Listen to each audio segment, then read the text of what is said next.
सदन में बैठे जितने हमारे काव्य प्रेमी, साहित्य प्रेमी, कला प्रेमी भाई बंधु हैं, सबको जमशेदपुर की तरफ से हार्दिक नमन। चाहे वो ढाका से आए हों, चाहे बांग्लादेश और ढाका तो वही है, और हमारी सरजमी से आप सबको नमन। मैं शुरू करती हूँ। कुछ ही दिनों पहले झंडा दिवस बीता है। हम अपने सैनिकों को याद करते हुए, क्योंकि मैं खुद ही एक उस पृष्ठभूमि से हूँ जहाँ जिनकी बेटी हूँ जो शहीद है। तो वीर जवानों तुम थाती हो मेरे हिंदुस्तान की, तुमने लिखी गगन पर गाथा लोग उससे अभिमान की। वीर जवानों तुम थाती हो मेरे हिंदुस्तान की, तुमने लिखी गगन पर गाथा लोग उसी अभिमान की। और थर्राता है काल स्वयं जब रण में गर्जन करते हो, थर्राता है काल स्वयं जब रण में गर्जन करते हो। तुमसे तुमसे तुमसे जीव श्वेत परी है भारत के सम्मान की, तुमसे जीव श्वेत परी है भारत के सम्मान की। और मैं काव्य पाठ अब प्रारंभ करती हूँ। मेरे सामने मेरे शहर की बहुत उभरती कवयित्री सुदीप्ता बहन है, बहुत बहुत स्नेह बहन, और मैं डोला वाजपेयी दीदी को विशेष शुक्रिया अदा करती हूँ। उन्होंने हर वर्ष एक बहुत ही तन मन धन से इस कार्यक्रम का संयोजन करना अपने आप में बहुत बड़ी बात है। इतने लोगों को समाहित करना, एक संगम गंगा जमुनी तहजीब को एक साथ एकत्रित करना, इस बात के लिए मैं बहुत विशेष धन्यवाद देती हूँ डोला वाजपेयी दीदी को।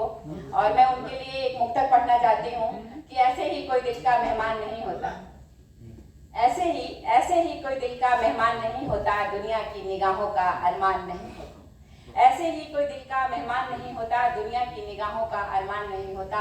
आसान भले होगा भगवान बने रहना, आसान भले होगा भगवान बने रहना। इंसान बने रहना आसान नहीं होता, इंसान बने रहना आसान नहीं होता। और मैं एक नज्म से आप सबको जोड़ना चाहती हूँ। गीतिका कहिए, नज्म चाहिए कहिए, क्योंकि उसमें संवेदनाएं हैं और हर मानव उस संवेदना से कहीं ना कहीं संलिप्त है। सबके मन में दुख भी होता है, खुशी भी होती है। हम हमेशा एक जैसा नहीं रहते हैं। और मैं विशेष प्रणाम निवेदित करती हूँ मेरी आंटी कृष्णा आंटी, सादर प्रणाम आंटी, बहुत बहुत प्रणाम। मैं जिस नज्म को पढ़ रही हूँ उससे आप लोग जुड़िएगा अपने आप। बहुत बहुत प्रणाम। जिसके अंतस में नहीं संवेदना हो, जिसके अंतस में नहीं संवेदना हो, वो किसी की वेदना भी क्या पढ़ेगा। जिसके अंतस में नहीं संवेदना हो, वो किसी की वेदना को क्या पढ़ेगा। जिसके अंतस में नहीं ठहराव कोई, जिसके अंतस में नहीं ठहराव कोई, गीत नौजीवन का वो कैसे गढ़ेगा। जिसके अंतस में नहीं ठहराव कोई, गीत वो नौजीवनी को क्या गढ़ेगा। एक मैं होने का जब तक लक्ष्य ना हो, एक मैं होने का जब तक लक्ष्य ना हो, प्रेम का सोपान कोई क्या चढ़ेगा।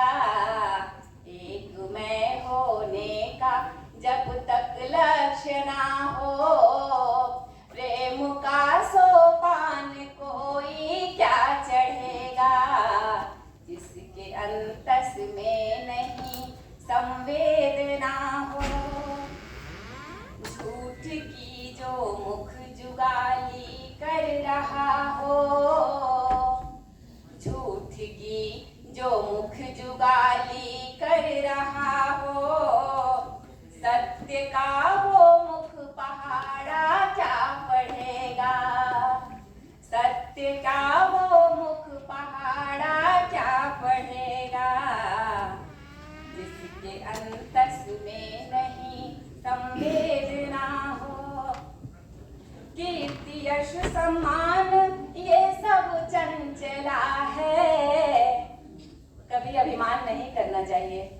इतनी अच्छी नाटककार, इतने अच्छे हमारे शहर के इतने समृद्ध कलाकार, इतने समृद्ध संगीतकार, गीतकार, हमारे शहर के बुद्धिमान बुद्धिजीवी लोग जो जितने ऊंचे चढ़ते हैं उतने ही उनकी जो औंधा है ना, उनकी औंधा जितनी ऊंची होती है उनका व्यवहार उतना ही सरल होता है, सहज होता है।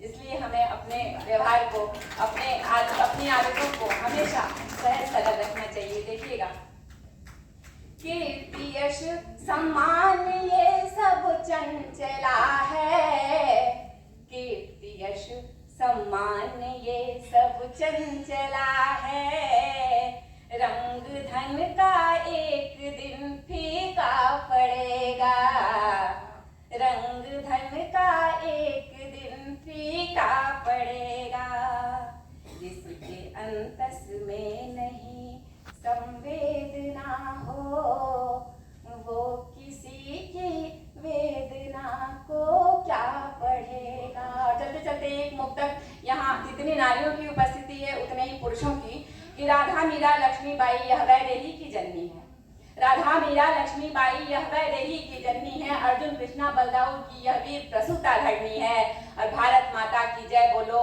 हर हिंदुस्तानी का नारा, भारत माता की जय बोलो हर हिंदुस्तानी का नारा, हमको ही चांद सितारों से अब इसकी झोली भरनी है, हमको ही चांद सितारों से अब इसकी झोली भरनी है।